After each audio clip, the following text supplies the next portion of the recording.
Gente, eu não sei o que está acontecendo. Eu reiniciei o celular. A internet está aqui plena. E a live cai. Eu não sei.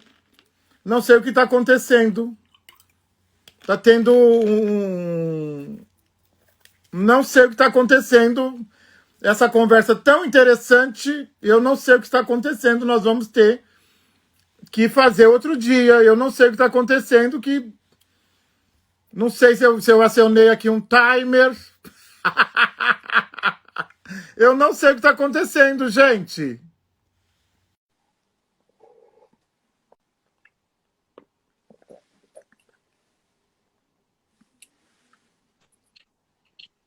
Eu não sei o que está acontecendo, Thiago. Tá pesado o negócio, hein? Eu ia falar aborto, cai. Eles estão fichando o discurso que não pode, já estão cortando. Então, esse livro, inclusive, ele vai vir como uma bomba, porque eu trago assuntos que o terreiro se recusa a pensar e discutir. Eu trago demandas do século XXI, não é? E nós sabemos que há uma resistência, né, do terreiro à diacronia, né? Por conta daquela palavra tradição, o terreiro ele resiste à diacronia, não é? Então é isso, né? Quer dizer, nós vamos ter aí. Todo mundo sabe que a minha escrita é uma escrita leve, né? Sem dúvida que eu estou me servindo, né? De escritas anteriores, embora haja pouca coisa, não é? Quer dizer, não há uma vastidão, mas a fonte, né? A base da escrita é a filosofia africana, né? Quer dizer, é a epistemologia africana, e aí eu trago vários assuntos. Transsexualidade, não é? Por exemplo, homossexualidade, não é? Mente, saúde do corpo, a noção de felicidade, a noção de abundância, a partir de uma perspectiva epistemológica de terreiro, a noção de axé, de força vital, enfim. Então, eu penso que o pessoal vai gostar, vai gostar. Acho que eles vão gostar.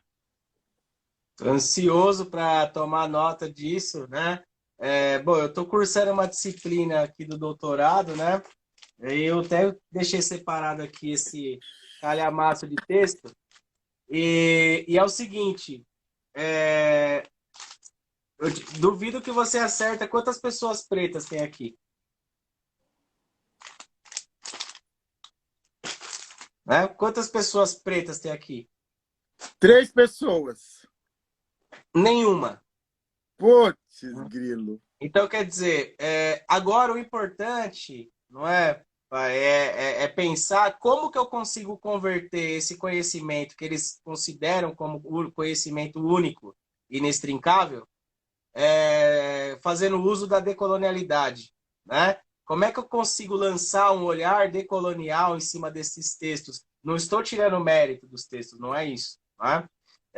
Mas se trata de nós termos a nossa própria narrativa, né? Porque estamos absorvendo esses conhecimentos, como bem o senhor teve na base de formação, toda a questão do discurso, e eu escutando um pouco da sua trajetória, eu lembrei de um linguista também, que é o Tsevisan Todorov, o senhor deve conhecer. Sim, maravilhoso, maravilhoso.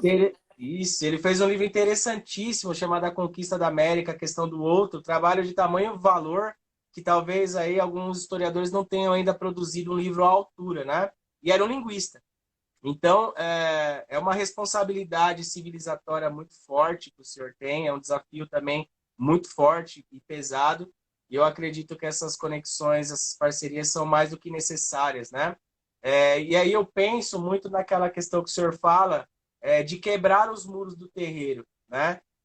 E como que nós conseguimos, então, a partir desse conceito de quebrar os muros do terreiro, e colocar o terreiro, sabendo da Constituição, embora a nossa Constituição fala que o Estado é laico, tá lá, Deus abençoe a todos no preâmbulo e tal, né? E como que nós conseguimos pegar quebrar os muros do terreiro e colocar ele dentro do chão da escola, descolonizando também o chão da escola, porque nós temos o subsídio da Lei 10.639 de 03, né? Nós temos o subsídio dela, mas é curioso que nós falamos em história na escola, você fala lá do período paleolítico, neolítico, aí você chega na Suméria politeísta, aí você chega na Pérsia dualista, Ahura-Mazda, Urmuz e Arimã, aí você chega no monoteísmo ético com os judeus, aí você chega na mitologia grega, na mitologia romana, e aí você tem um capítulo de 2, 3 páginas falando de África, né? Generalizando como se o continente fosse um país só, né? Uma coisa ou outra, né? Eu vi, inclusive, esses dias, Orixá, duas fotos de Oxum e Iemanjá no livro, eu já achei importantíssimo, era a brecha que a gente precisava. Mas, também, professor, assim, esse material que o senhor produz e tudo mais, fica disponível, um material muito importante, um conteúdo audiovisual, né? Assim, indicações para que a gente possa trabalhar, por exemplo, os itãs na escola. Onde que nós encontramos esses itãs, sabe? A gente sabe que a convivência de terreiro traz esse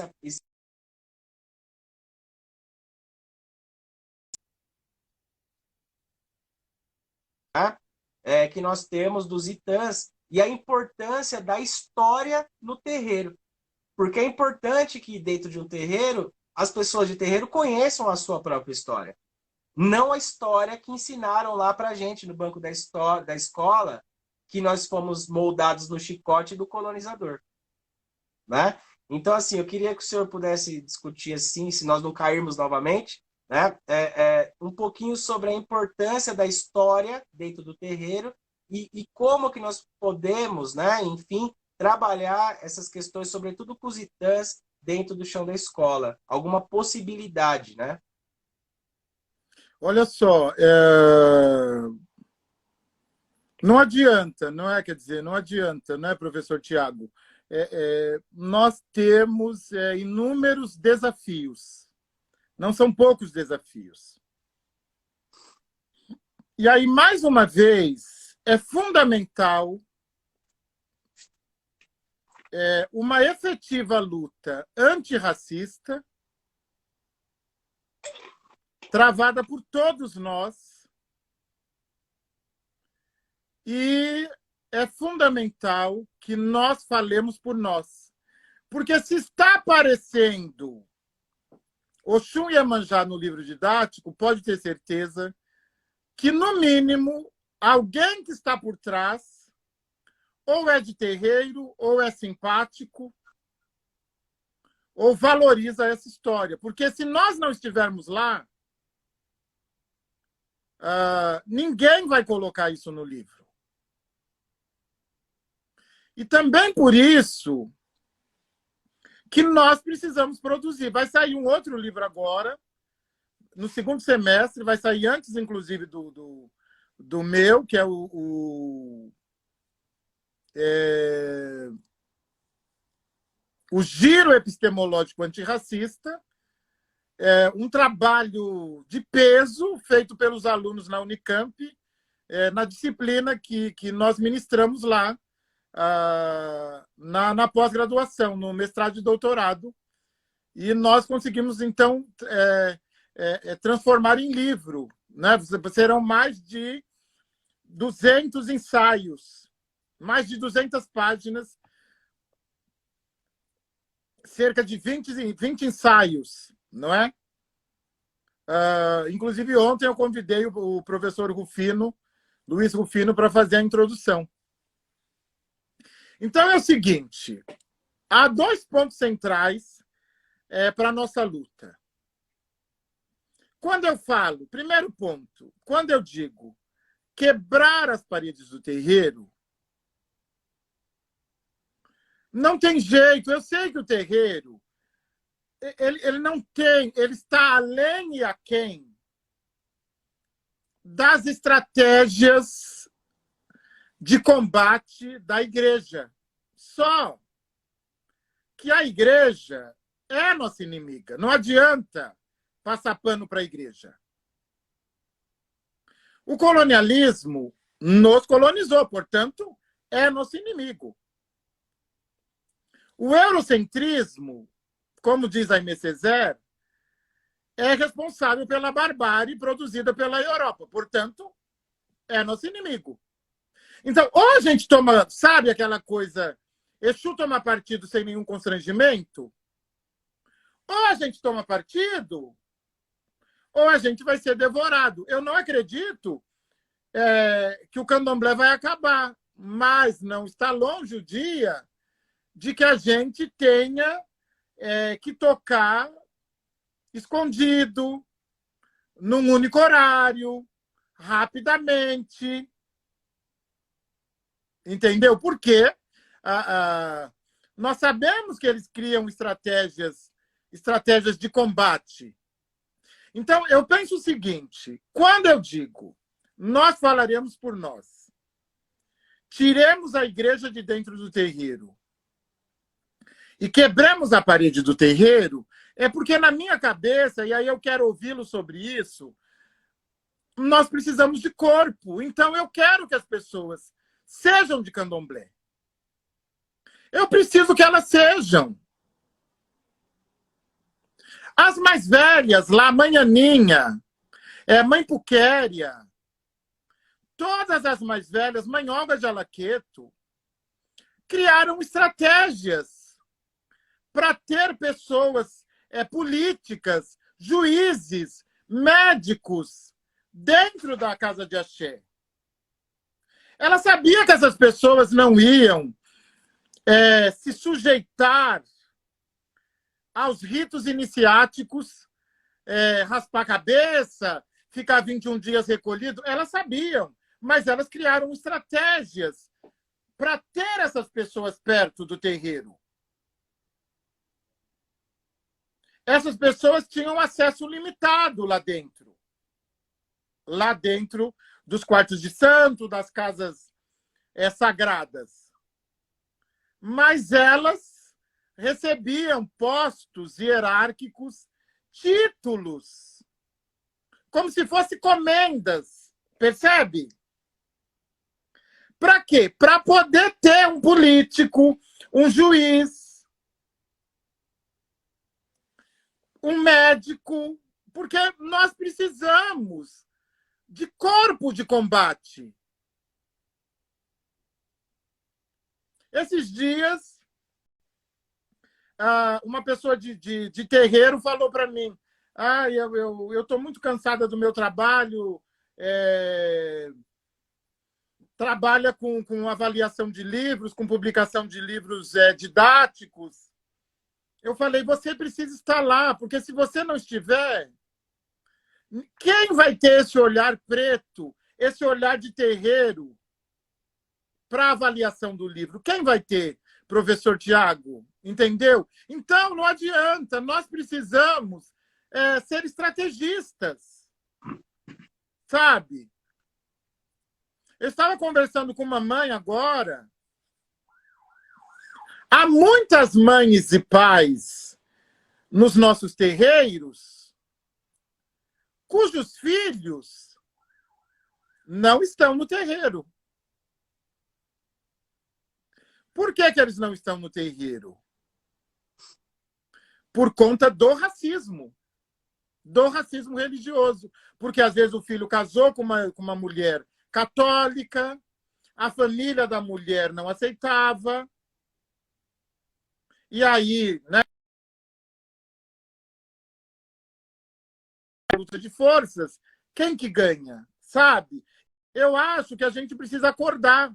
Ou a gente abre os olhos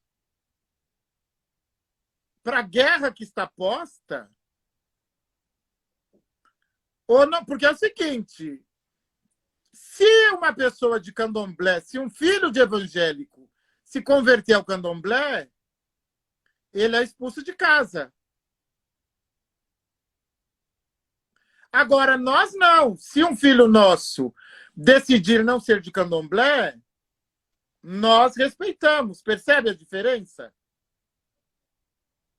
Sim, total. Só que nesse respeito, nós estamos perdendo. As pessoas não se autodeclaram. Né? Quer dizer, no Brasil, as pessoas não têm coragem de declarar posição política. Imagine se declarar de terreiro. Até porque se declarar de terreiro é automaticamente se declarar de uma determinada posição política, porque há posições políticas incompatíveis com a ancestralidade do terreiro. Nós sabemos disso. É o seguinte, sobre o trabalho, né, com os itãs, eu penso, nós não temos uma obra de referência sobre itãs. Nós não temos. Nós não temos uma obra de referência, uma obra decolonial que faça jus à história contada de boca a ouvido. Nós não temos essa obra. Nós temos alguma coisa escrita pelo querido mestre Didi. Nós temos alguma coisa escrita pelo querido mestre Didi. Nós temos alguma coisa solta aqui a colar. Nós temos a história contada de boca a ouvido, não é? Então, esse trabalho é um trabalho em curso, né? Quer dizer, nós que precisamos fazer. Nós que precisamos. Porque nós também, né? Nós também de terreiro, acreditando, não é, que talvez, né, acreditando ingenuamente que nós seríamos aceitos, não é, numa sociedade do papel, da escrita, não é? Não adianta. Nós sabemos do EMI, do OFó, do poder da palavra. Só que nós estamos numa sociedade da escrita, não é? Nós estamos numa sociedade de total desrespeito à palavra. Até a Constituição, eles rasgam. Nós estamos numa sociedade do desdizer. Ora, não é? E hoje, qualquer pessoa que sabe escrever um pouquinho razoavelmente, inventa o que quiser, sem nunca ter pisado no terreiro.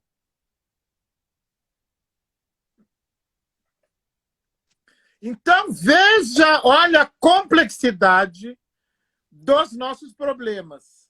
E eu vou dizer mais, professor Tiago. Os seus alunos ouvem sobre a África, pré-escravismo, sobre as civilizações africanas, sobre os orixás, porque o senhor é um homem de terreiro, um homem preto de terreiro. Dê uma olhada lá quantos professores falam sobre o assunto. E se brincar ainda, o senhor é hostilizado por trazer, não é? Quer dizer, por trazer esses saberes antirracistas para os seus alunos, não é? Mas eu gosto de uma briga, né, pai? Eu sou de Oxoguian, então já viu, né? Mas não é verdade isso? É verdade, totalmente. Ninguém vai falar, né? Inclusive, eu tenho recebido muitas mães. Críticas ainda não chegaram, mas eu já aguardo. Começou agora por ter a questão, né, do orgulho LGBT, né? E as demais siglas, né? E aí eu fiz uma proposta para os alunos, né? Eu estou trabalhando, né, no chão da escola e a gente está nessa modalidade híbrida, né? Que é remoto, parte e parte presencial, né? E eu fiz uma proposta lá, né? Dia 25, sexta-feira, numa sexta-feira que vai ter 5 turmas presenciais, todo mundo vai vir de branco para a escola na sexta-feira, reivindicando contra a intolerância religiosa, né? E levantando a bandeira de apoio à população LGBT, né? E aí, quando eu apresentei isso para os alunos, todo mundo abraçou, todo mundo veio e tal. E aí você já vem um ou outro tal, né? E aí eu fui conversar com o diretor, né, do colégio sobre, né? E ele já está me aguardando para saber no que vai dar. Mas eu insisto, né, professor? E eu fui explicar para eles, porque assim, você acredita que uma pessoa, um gay, ele vai ser aceito numa igreja de Silas Malafaia? Uma pessoa Jamais. gay, uma pessoa gay vai ser aceita no Edir Macedo, na Universal? Vai ser aceita lá na Mesquita X aqui de São Bernardo, que tem uma mesquita grande aqui? Não vai. E eles não têm o direito de ter algo que acreditar, algo para poder trabalhar as suas questões, digamos assim, espirituais. E quem que acaba colhendo isso? Quem que acaba colhendo esse público? É o terreiro. Então, por isso que eu falei para eles da importância de unir esses dois elementos. Porque tem gente morrendo no Rio de Janeiro pelas mãos de soldados de Jesus, né? Sendo atacados os terreiros, a gente tem visto isso. Tem vários amigos lá no Rio de Janeiro que eles falam: meu, como é que você posta uma coisa dessa? Se eu postar uma coisa dessa, eu não volto para casa, a milícia me mata e tudo mais. E aqui em São Paulo ainda a gente tem, de alguma maneira, mesmo sofrendo hostilidades também nas redes, a gente ainda tem uma certa liberdade de falar algumas coisas, né? E aí eu fico muito interessado de ouvir do senhor, quando o senhor propõe qualquer live. Nossa, não interessa o tema, eu estou dentro, estou assistindo, estou participando, né? Acompanho sempre, porque é uma formação. Então, as pessoas têm que entender que o que está acontecendo aqui, que o senhor está compartilhando com a gente, é uma formação. Isso daqui a gente pode chamar, a gente não está dentro de uma instituição, né? Mas é uma educação não formal. E nada mais é do que os antigos faziam, né? E quando eu perguntei para o senhor da questão dos ITANs, foi justamente porque não tem esse conteúdo. Né? Eu fiz uma vasculha, você acha lá uma coisa ou outra de um Reginaldo Prandi, uma coisa ou outra ali, né? Mas, e nós? Eu quero saber de uma preta, de um preto que escreveu sobre, né? Porque às vezes a gente tem um pensamento ainda não desrespeitando de maneira alguma, os pensamentos antigos era um tempo, era uma mentalidade, né? Nós estamos hoje em outros elementos, né? Em outra sociedade, outros tempos. E eu acredito que esse trabalho deve ser feito, né? Inclusive até as lives que o senhor produziu, os recortes específicos, seria até importante ter uma transcrição de todas elas ali, guardar elas lá, porque eu não sei, né? Amanhã pode sumir, quem sabe um dia até publicar elas aí e tal, se já não passou pela cabeça do senhor, porque eu fico muito preocupado com os tipos de ataque que o senhor pode receber e de sofrer um cancelamento das mídias desse tipo, porque quem está com o senhor entende o que é epistemologia de terreiro, entende o que é um saber ancestral, entende o que é poder fazer parte de um terreiro que é comunidade, que é família, né? O do bom caráter, né? Entende a sua posição, a posição do senhor como uma autoridade civilizatória de vulto, de peso. E aí eu vejo, né, professor, aqui, bastante interessado quando o senhor fala, eu de um tempo para cá, eu tenho, né, tentado observar outros discursos para saber o que estão falando sobre nós. E eu vejo que é uma contaminação tão grande na rádio FM, sabe? Que eu vejo que o marido separou da mulher porque Exu tirou, né, sabe? Aquela mesma lógica, né? E a gente sabe, né? A pombagira que você fez a mulher trair o marido, né? E todas essas narrativas. E eu fico observando na ênfase do discurso que eles dão. Eles vão falando, eles vão falando, eles vão falando, eles vão prendendo a atenção né, de quem está ali ouvindo a narrativa, E eles dão um boom, assim, ó, com efeito sonoro e tudo, para falar: Exu tirou ela dali. Exu fez aquilo, né? E eu também estou começando a perceber que eles estão tomando nota do que está sendo produzido falando de terreiro, né? Então, evidentemente, tem alguns que podem circular, passar a ver esse conteúdo, porque a gente bota para circular mesmo. E aí eu fico interessado de saber do senhor, assim, como que a gente consegue lidar, né, com esse tipo de grupo que faz uso do nome de Jesus, né, como a única religião possível de ser seguida. E quando a gente bem sabe de toda essa construção histórica da Companhia de Jesus, que extermina não só povos nativos, como também a língua, a cultura, a religiosidade, a ancestralidade, assim como os povos africanos que resistiram, né? Então, como lidar, né? E aí fica lá a dica da intolerância religiosa aqui, né? Como lidar com, com esse discurso hegemônico cristão neopentecostal. Nós precisamos de corpo, professor Tiago, precisamos de corpo.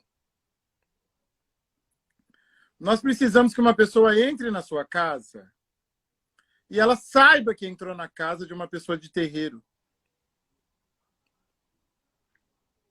É preciso que haja na sua casa minimamente elementos iconográficos, símbolos que marquem esse território. Eu insisto, quando Exu diz é preciso tomar partido sem constrangimento. Por que Exu diz isso? Porque ele também precisa saber quem está com ele e quem está contra ele. Porque como é que você trava uma guerra sem saber de que lado as pessoas estão? Como é que você luta, não é, sem saber quem são os seus adversários? Então, nós precisamos tomar partido sem nenhum constrangimento. Você sabe, você me acompanha, eu sou um dos primeiros babalorixás do Brasil que teve a coragem de dizer publicamente que não é cristão. E eu não sou mesmo. Eu não sou. Porque as pessoas de terreiro, elas são de terreiro e, ao mesmo tempo, elas são cristãs. Mas como é que você segue o seu algoz? Não é? Alguém fez uma crítica aqui a homoafetivos cristãos. Também, para mim, me desculpe, não faz sentido. Porque não adianta você falar: mas não é bem assim. Mas não é todo mundo. Gente, a lei deles é a Bíblia, está lá. Está lá na Bíblia. Eles não estão seguindo alguma coisa fora do que preconiza a literatura deles. De verdade, eles não estão. Nós sabemos que não estão. Entendeu? Então, para mim, é paradoxal. Nós precisamos. Como é que a gente luta? Você luta de que jeito? Primeiro, precisa dizer de que lado você está. Depois, você põe a armadura. Você coloca a armadura do seu grupo. Não é? E outra, você precisa marcar o seu território. São estratégias de guerra. Não tem, quando nas guerras não tinha uma bandeira um brasão para saber de que lado, que reino era aquele, de que lado. É a mesma coisa, entendeu? Então, eu fico muito aflito com. Eu fico tão feliz quando eu estou sexta-feira com a minha roupa branca, e eu encontro uma pessoa de roupa branca com fiozinho, mesmo que escondido, eu entendo, de Oxalá, sabe? Eu quero abraçar aquela pessoa. Eu vou, algumas vezes eu me sinto mais à vontade, eu tomo a bênção, dá aquele sorriso.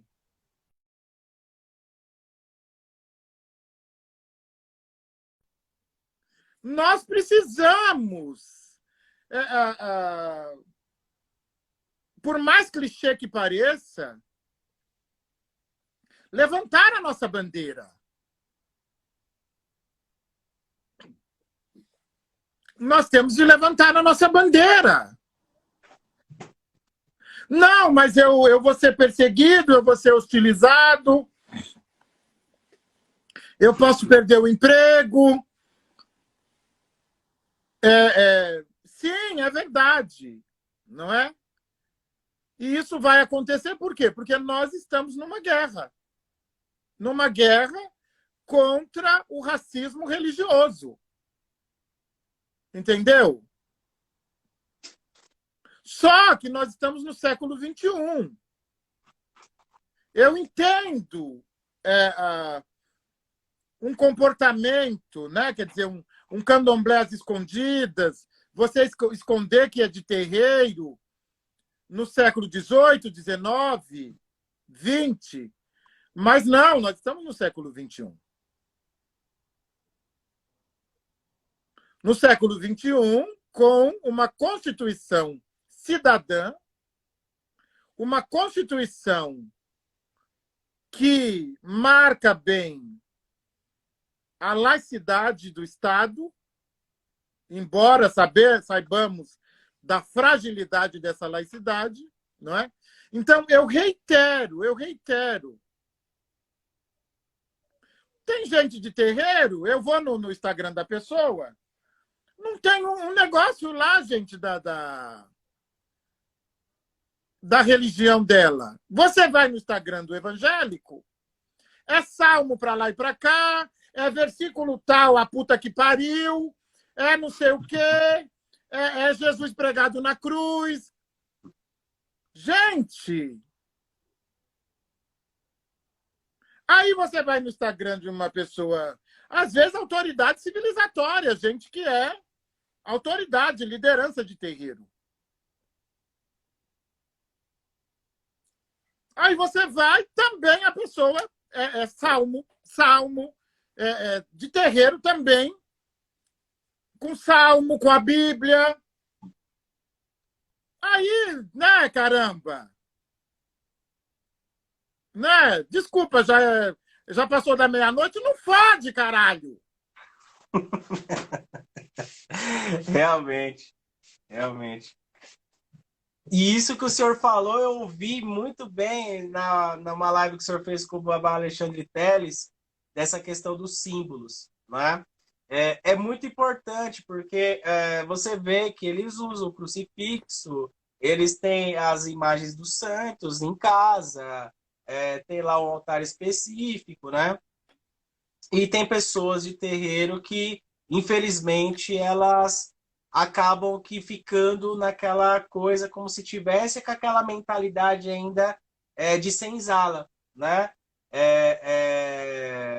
Escondendo, né, as suas ancestralidades, escondendo, né, a sua natureza de candomblé. É muito importante isso, né? Porque realmente, professor, eu vejo que não há nenhum constrangimento quando você perpassa no chão da escola falando de assuntos de outras religiões, mas quando você vai falar de matriz africana, você tem que colocar a lei na lousa, no slide, não importa, você tem que botar a bendita lei. Mas você tem 1000 anos de Idade Média, e aí, né, desse período dos 1000 anos de Idade Média ali que eles colocam no conteúdo da gente lá da educação básica do currículo, você tem as cruzadas, que é o quê? O grupo genocida que vai matar muçulmano, né? Aí você tem a Inquisição, né, que é visto como se fosse o espetáculo de Hollywood, né, romantizado pelo nome da Rosa, né? Então, e aí quando você fala de candomblé, não, sacrifício de animal, eu falo assim, ó, calma lá, o que que você come, né? Você come carne, você come frango, você come peixe, então já começa daí, né? Ano novo o cara vai e se veste de branco. Não há nenhum problema. Pula 7 ondas no mar. Não há nenhum problema. Mas falou de Umbanda, falou de Candomblé, aí você está demonizando. Eu costumo dizer para eles que assim, demônio, né, o Satanás, o Beuzebu, sei lá, o Noutinhoso, o apelido que você quiser dar para o sujeito, é uma criação do cristianismo. Não coloque algo de uma religião dentro de outra sem você nem conhecer, né? E isso é necessário, né? E aí eu tenho explicado para eles. Você sabe que quando chegaram lá, os colonizadores chegaram lá no continente africano, países como Nigéria, por exemplo, né? Ilha Ifé e tudo mais, eles encontraram o culto deles tradicional. E muitas esculturas de Exu, né? Com o seu falo ereto, né? Todas as explicações relacionadas a isso. Para um jesuíta, isso era uma obscenidade. E dali foi se demonizando, explicando que, olha, eles cultuam obscenidades e tudo mais, mas ninguém está falando das questões no próprio material deles, né? Isso a literatura, a historiografia já nos mostrou, da vida, das imoralidades da vida eclesiástica também, sobretudo aqui nos trópicos. Não é? Então, eles gostam muito de apontar para nós e nós nunca temos o direito de retrucar, porque eles não têm a humildade e não conhecem o significado de escuta generosa. Muitos deles não estão abertos ao diálogo. Então, eu vejo que isso é muito importante mesmo da gente estar discutindo e estar produzindo fortemente, porque eu estou observando de dentro e ao mesmo tempo de fora da academia e eu não estou encontrando representatividade. A gente conversa com pessoas, eu lembro que o senhor comentou até uma banca que o senhor foi participar, que eles não tinham a menor... É como se eles tivessem lido um texto com nojo, né? De não entender e de não querer se fazer entender sobre. E isso eu sei que a gente vai encarar. E aí, professor, do ponto de vista acadêmico, né, que a gente tem esse enfrentamento, dentro dessas possibilidades, a gente tem um esforço muito forte, por exemplo, igual eu mostrei os textos, da gente ter que absorver uma leitura que não nos representa e converter essa leitura que não nos representa em algo que nos representa, né? Então, eu penso que os grupos de trabalho, as circularidades, né, e todas essas relações que a gente tem, as redes que a gente constrói, elas são de consubstancial importância, né? E aí, dentro dessas possibilidades também, eu queria que o senhor trouxesse para a gente o conceito de família dentro do candomblé. O conceito de família. Esse conceito também eu desenvolvo no livro, não é? Essa noção de família é uma noção muito importante. Eu quero só destacar, é importante, nós estamos aqui com um grupo interessante, de gente que não dorme, de gente que certamente está sofrendo de insônia. E nós precisamos entender que a espiritualidade é anterior à noção de religião. A religião é a privatização da espiritualidade. Eu escrevo isso no meu livro. A religião é a privatização da espiritualidade. Entendam isso. Por isso que eu reitero que o candomblé não é religião. Não é religião. O candomblé é espiritualidade, o candomblé é comunidade, o candomblé é filosofia. A noção de religião, como nós temos desde a sua origem, é a privatização da espiritualidade. Percebam isso. É a espiritualidade privatizada para vender. Entendeu?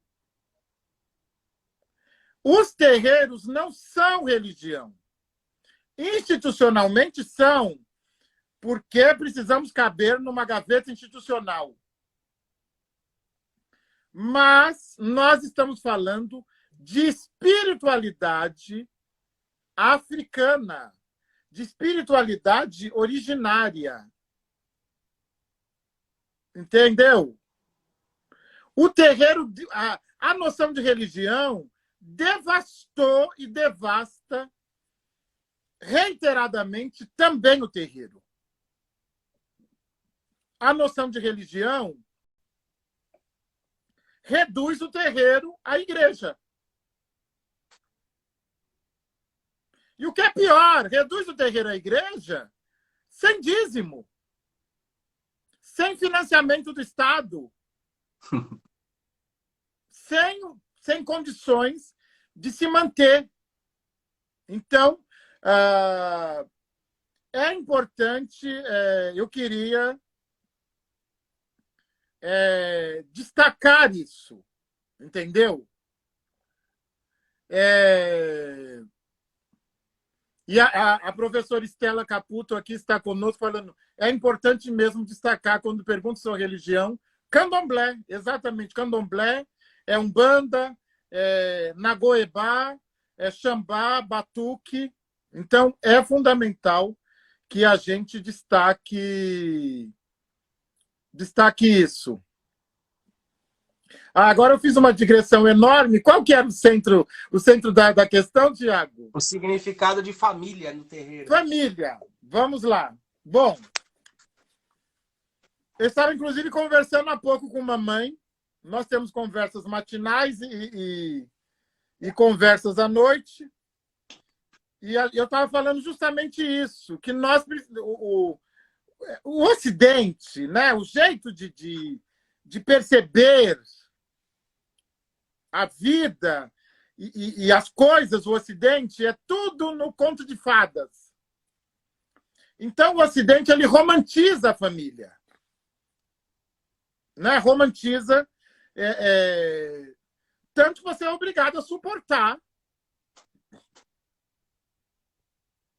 pessoas que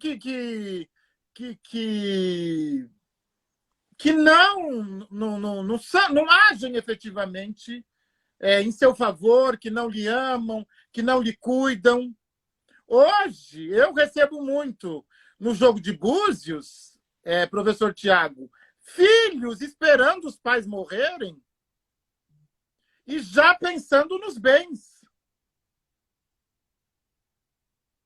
Filhos que o pai e a mãe passaram de 60 a 70 anos e já querem que os pais passem os bens para eles. Isso é família? Qualquer coisa menos família, né? Não, a noção de família, de terreiro, ela está para além de morar no mesmo teto, sob o mesmo teto, e para além da questão consanguínea. Entendeu? A noção de família, e nós só podemos nos dizer de uma família a partir da contribuição para que sejamos efetivamente um coletivo harmônico. A noção de família passa, inclusive, pela noção do candomblé de Euó, de interdito, de Quizila. Então, eu sou de uma família a partir da minha capacidade de me privar de alguma coisa que pode comprometer a harmonia familiar. A noção de família passa pela comunicação. A noção de família passa pela escuta generosa. A noção de família passa pela manutenção da saúde da família, da saúde e da harmonia. A família que está posta,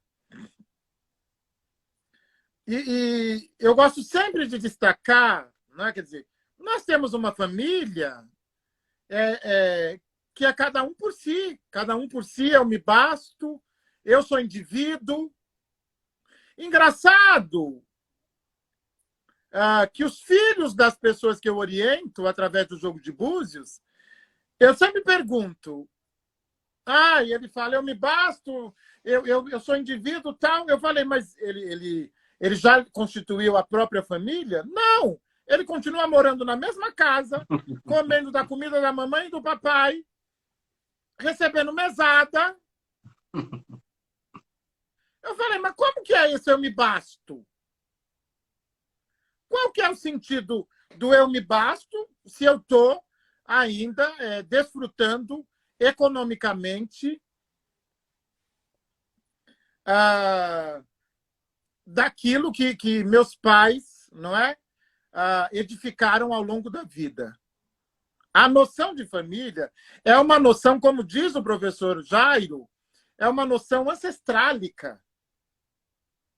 Qual que é o sentido disso? A noção de família é uma noção que está para além e aquém do aqui e agora.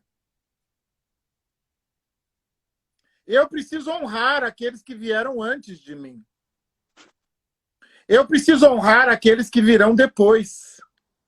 Eu preciso ter uma jornada mítico-ancestral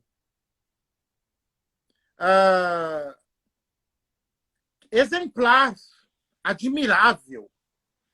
Eu estava pensando, sabe, professor Tiago, nós estamos numa sociedade em que, sobretudo, os subalternizados são submetidos a um esvaziamento de propósito. Porque também o cristianismo faz isso, ele fala, você tem o que merece. Contente-se e agradeça. É o que Deus quer para você.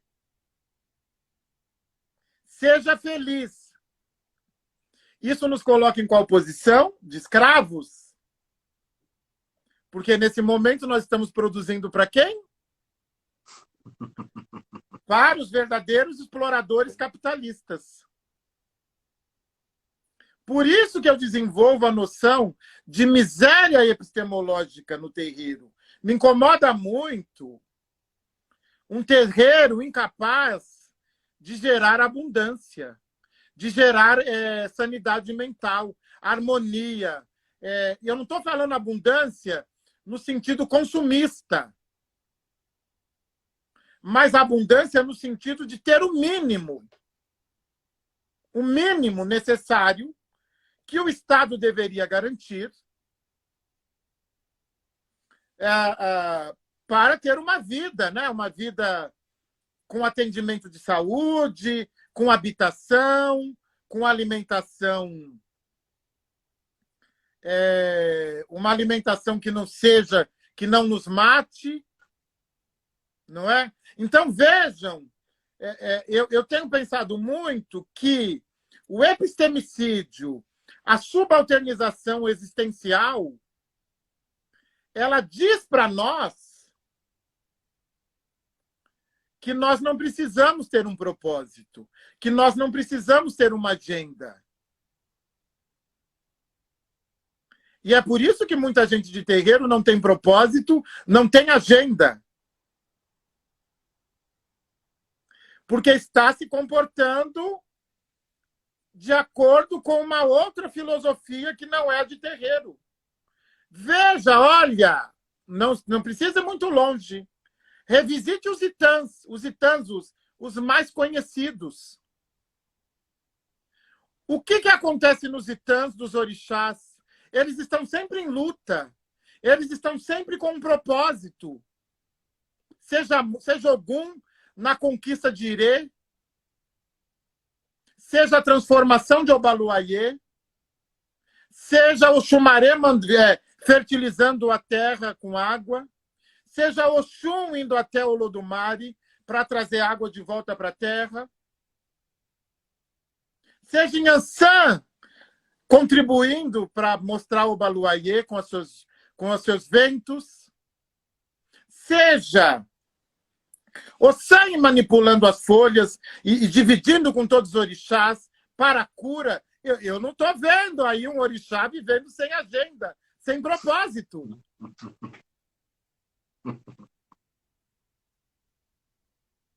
E aceitando, eu não estou vendo. Porque os nossos saberes, né, o que conduz nossa vida, são os saberes mitológicos dos orixás, dos voduns, dos inquices. Então, há um intencional esvaziamento, não é, de agenda, de propósito, para que nós aceitemos as migalhas do capitalismo. As migalhas do capitalismo. Então,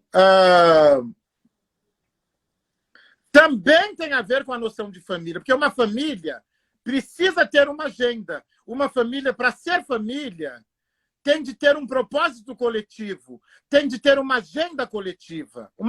Família, o nome é família, portanto, é alguma coisa que se faz junto, né? Que se faz coletivamente, não é? Bom, isso e muito mais vai estar no Epistemologia de Terreiro. Eu também estou muito ansioso, mas sabe que escrita é uma coisa, uma atividade dolorosa, né?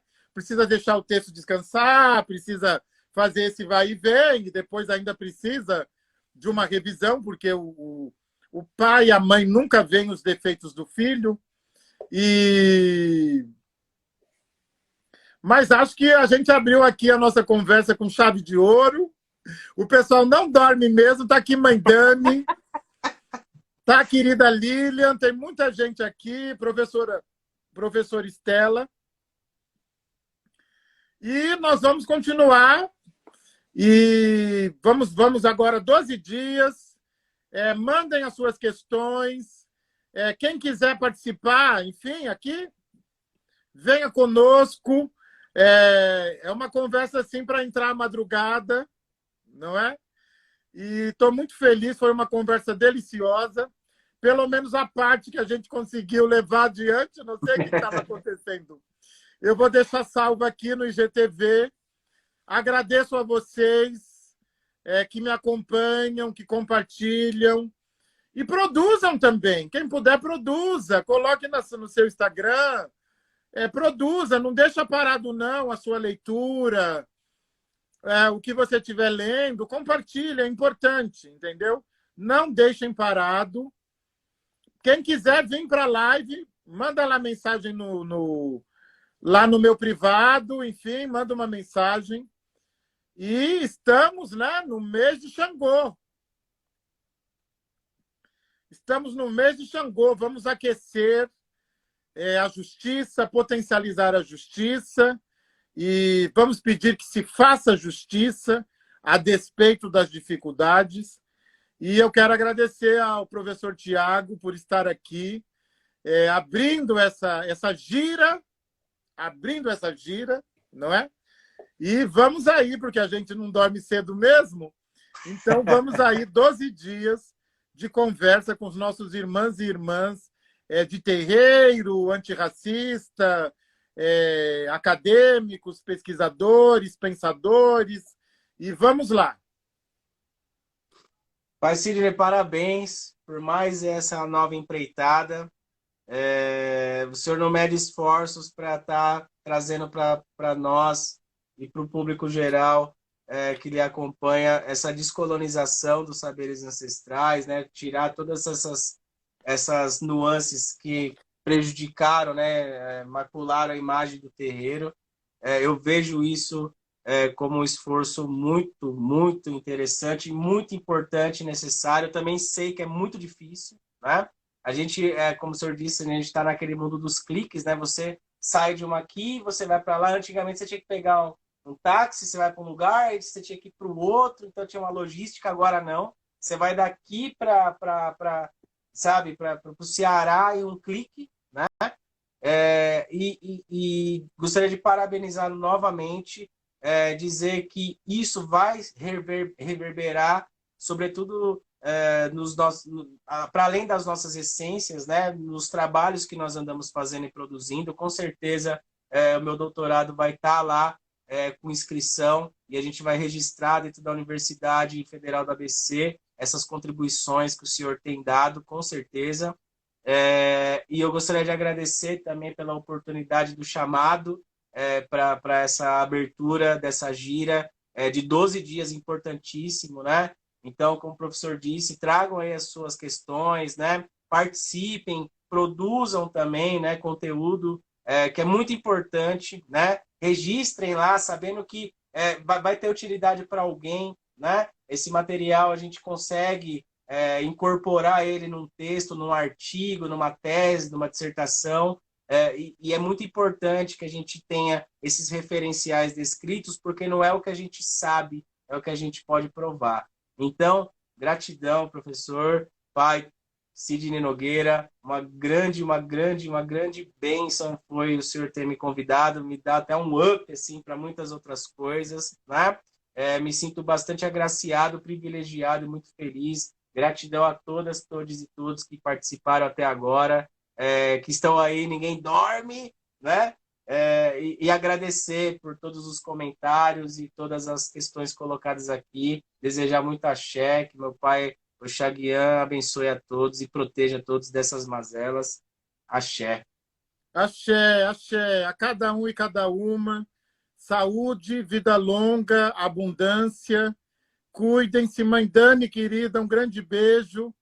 Logo estaremos todos juntos, com a proteção dos orixás. Isso vai passar, não é? Eles querem que passe e a luta tem sido árdua, mas logo nós estaremos juntos. Obrigado por vocês estarem aqui, por me acompanharem e obrigado a todos, não é? E fiquem conosco, professor Luiz, estou esperando o senhor, hein? E fiquem conosco. E tem mais, né? São 12 dias, e se tiver mais gente, a gente vai fazendo, vai fazendo, vai fazendo, vai fazendo. Agora você vê que depois da meia-noite firmou o ponto na encruza. Pois é, firmou.